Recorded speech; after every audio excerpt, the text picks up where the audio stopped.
Domino's Pizza UK are known for savage tweets, launching a new pizza, European Super League toppings, greed, betrayal, some amazing football teams, and Arsenal and Spurs, as long as the topping's not seafood. This bodybuilder measures his own neck, and has become famous for measuring his own neck. Google Translate tells me this means, who has more neck? You mate, you do. But Larry has the moves. Someone just commented Philly on there, that was pretty funny. What exercise works your neck? Whatever he's doing. This truly gives a new meaning to the name Trap Lord. And so this is a bodybuilder called Rubiel, and because he measures his own neck and he talks about the size of his own neck, I do feel comfortable talking about this man's neck, and that is not a normal Monday morning for me. Neck strength and power, I'll just leave that with you, refers to this phenomenon as neckzilla. Neckzilla. Don't skip neck day. More like don't skip leg day, mate.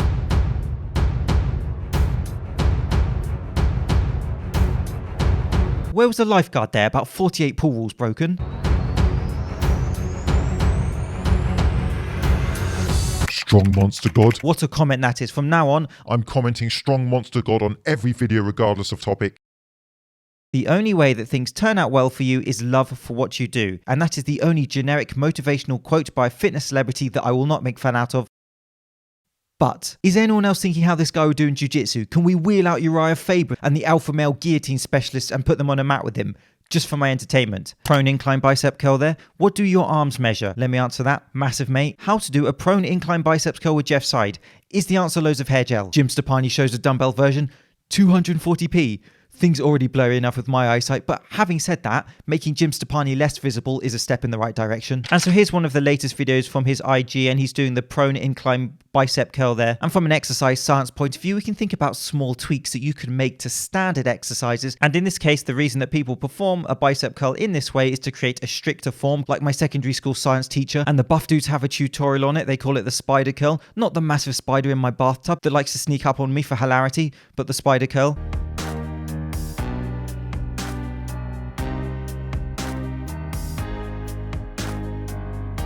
And so that stricter exercise execution, of course, can isolate the biceps and prevent the potential for cheating. And you're going to get a good range of motion there, especially through the eccentric contraction where you've got a good stretch of the bottom end range of motion. And of course, a greater range of motion means more motor unit activation, of course, which is a good thing for muscle growth because motor units contain bundles of muscle fibers and all that. But a disadvantage to it, and this is what I find with prone exercises against a bench such as that, is compression of your anterior, which can be awkward for breathing, for example. And I also find this with, for example, back row machines where your chest is compressed up against the pads. And so that is a personal issue and disadvantage that I find with these types of exercises. So I prefer not to use these prone bench exercises, but you may have different experiences, and that's great because fitness is variable in nature. And when it comes to exercise selection, there are advantages and disadvantages to all exercises, and you have to adapt yourself. And so Rubiel is building a name for himself in what is a very competitive bodybuilding sphere. And so, of course, he's trying to differentiate himself.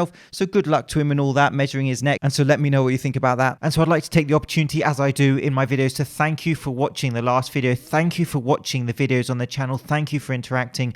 I greatly appreciate it. It's never taken for granted. Thank you so much. And so as it happened, in my video about David Lade and his mates, I showed him dry scooping pre-workout, which he did before his jailbroken chest workout, and I saw that bit in the video and had to include it because it was further stupidity. Jailbroken chest day. What does that mean? Clearly not his camera work. It's just a regular pushing session. What I didn't know is that this dry scooping was a trend. I really didn't know that. But of course there has to be a Gymshark idol at the center of it. And so I saw this video on dry scooping by Derek, and in his video he tries to explain why it's not the best idea, and he tries to give the educational reasons for that. I don't really know if people realize that water is literally what facilitates the effects, the mechanism of action of many of the pump ingredients in these products. Here is the unofficial exercise science translation. It is a dumb fitness trend that these fitness misindustry fame boys do on their social Muppet accounts because they think it makes them look cool before their domination, demolition, or jailbroken workout. Next time you go to the gym and you do a push session and someone comes over to you and says, "What are you training today?" Tell them, "Jailbroken chest from the David Lade Book of Periodization. I'm on to domination next week."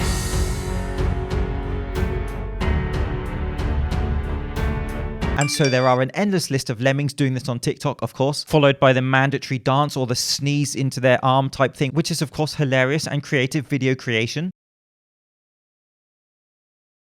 And I hope you will become very famous on the TikToker. I really hope for your fame and your influence points to increase because you're putting out such wonderful videos. You deserve more influencer points. Keep influencing.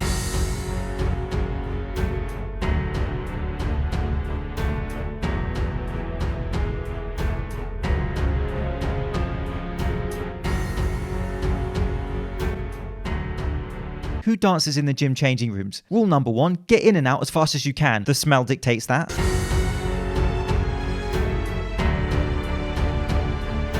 Well, that video changed quickly in tone, Nicole.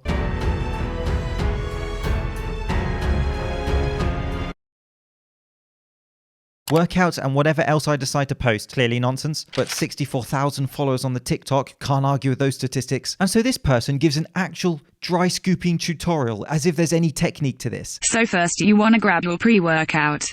And she says that she doesn't like to drink pre-workout, so she prefers to dry scoop. Hold on a second. Just don't take pre-workout. Have an apple. Can you dry scoop an apple? I already have my scoop ready. If you are new to this, I highly recommend starting with half a scoop.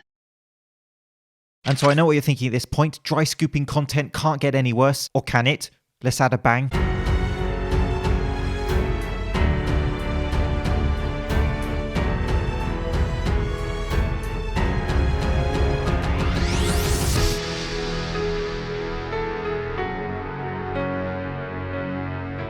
More influencer points right there. And so an honest piece of advice here. If you are an aspiring personal trainer or personal trainer, that is a great career goal. Fantastic. I also have a personal trainer qualification in addition to my sports science degrees.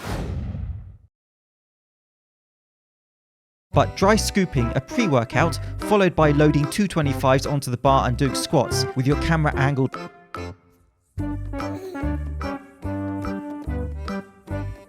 ain't the best idea to project high quality personal training services. Of course you're wearing Gymshark. TikTok video idea, mime Eminem lyrics whilst mirroring to camera, dry scoop the pre-workout and then drink water. You drink the water anyway, you donut. And this video is brilliantly scripted. All right, Jake. Hey. Stash talk. That's me. Let's take that pre-workout. Let's do it. I got mine. Sweet. I could literally sit there for seconds and watch that. All right. All right. On 3, right? Right. Am I counting or you? Nah, I don't know how to count. I'll count. Okay. 1, 2, 3. Cheers.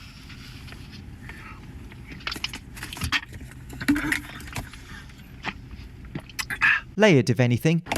The best. But 74,000 followers on the TikTok, I'm starting to get the impression that building a following on TikTok is not that hard.